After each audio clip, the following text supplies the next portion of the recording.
Geopolitics is the study of how the projection of power is affected by geographic and political landscape.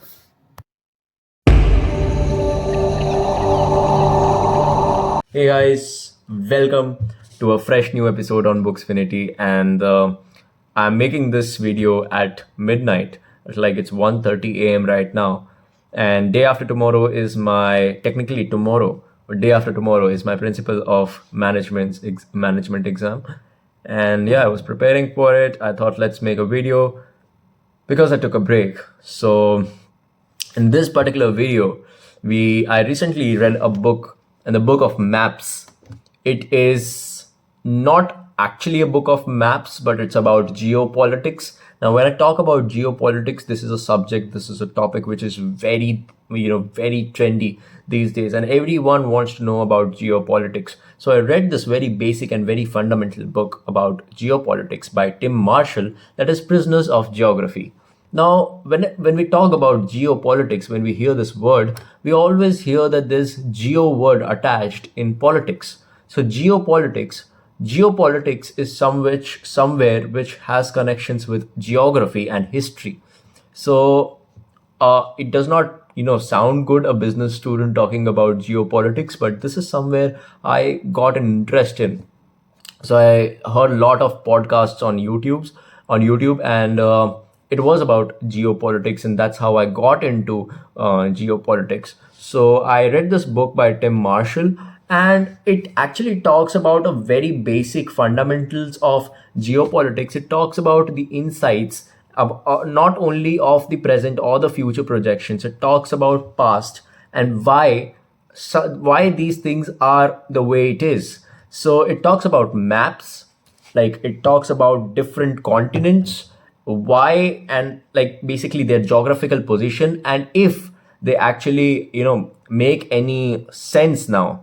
So we talk about, there are insights of past, there are insights of present, there are insights of the future projections. So one such example I read when I was reading Russia. So Russia is a very vast continent, we all know that, right? And in the continent, the half of the population of Russia, like more than half of the population, lives in Central Russia. And Russia is a continent which is there partially in Asia also and in Europe also. Russia wanted to actually take over Crimea long back, and Putin made a threat to Ukraine as well. So this book is not yet updated, but then yeah, it actually predicted a Ukraine-Russia invasion, and Russia-Ukraine invasion, which actually indeed happened this year in the starting of the year.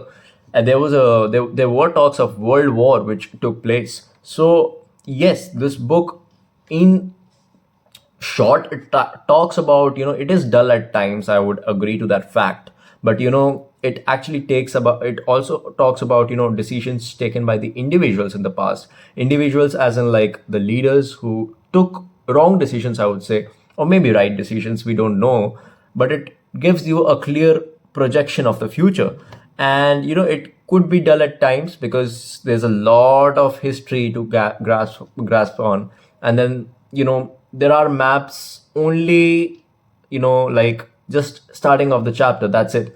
So there are no maps explained in detail as such. So that's a negative point about this book. It might get boring at times. It is researched, it is well researched, very well researched by the author.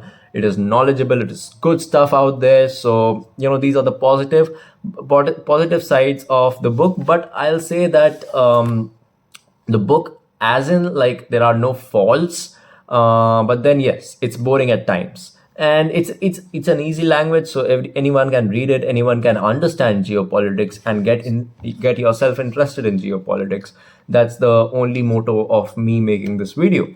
So there's one more interesting fact which I'd like to share, is that if you see the global map, if you see the whole world map, you will be seeing that North America is a very gigantic map in the whole globe. It actually takes over a lot of globe. And if you see the continent Africa, that's very small compared to USA. So that's not actually the truth. USA is shown very gigantic, Africa, on the other hand, is not shown that gigantic, but in reality, what I have known is that Africa is actually combining, if you combine Asia, the whole of Asia, if you combine USA, and if you combine Europe, the whole of Europe, that's what Africa is.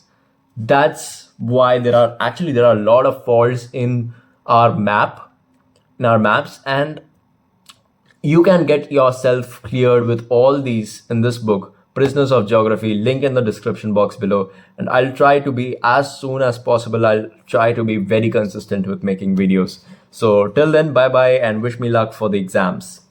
Bye bye.